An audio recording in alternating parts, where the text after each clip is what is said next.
आंगणेवाडीतील श्री भराडी देवीची यात्रा 22 फेब्रुवारी रोजी संपन्न झाली। राज्याच्या कानाकोपऱ्यातून आलेल्या लाखो भाविकांनी भराडी देवीचे दर्शन घेतले।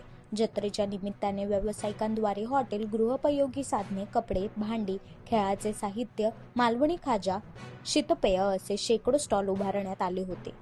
श्रीदेवी भराडी जत्रोत्सवाला लाखोंचा जनसागर आणि शेकडो स्टॉल इत्यादीमुळे अर्थातच मोठ्या प्रमाणात कचराही निर्माण झालेला होता। नुकतीच आंगणेवाडीतील श्री भराडी देवीची यात्रा 22 फेब्रुवारी रोजी संपन्न झाली। श्रीदेवी भराडी जत्रोत्सवाला लाखोंचा जनसागर आणि शेकडो संख्येने स्टॉल अशातच मोठ्या प्रमाणात कचराही निर्माण होणे स्वाभाविकच। देवीचा उत्सव पार पडल्यानंतर घाणीचे साम्राज्य तयार होऊ नये म्हणून यात्रा परिसर स्वच्छ करण्याचे सूचना पालकमंत्री नितेश राणे तसेच जिल्हाधिकारी अनिल पाटील यांनी दिल्या।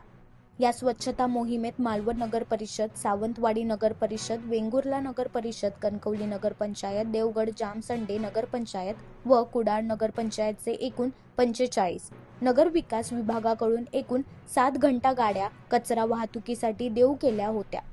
तर स्वच्छता मोहिमेत सविता आश्रमचे स्वयंसेवक, दादासाहेब वराडकर कॉलेज कट्टाचे 60 विद्यार्थी, आर.पी. बागवे हायस्कूलचे 20 विद्यार्थी, प्राथमिक शाळा वरवडेचे 5 विद्यार्थी तसेच आंगणेवाडी ग्रामस्थही सहभागी झाले।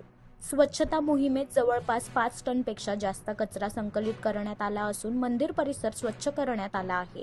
श्री भराडी देवीचा प्रसाद व पेन वाटप करून सर्वांचे आभार मानण्यात आले। आंगणेवाडी ग्रामस्थांनी पालकमंत्री नितेश राणे आणि जिल्हाधिकारी अनिल पाटील यांचे विशेष आभार मानले।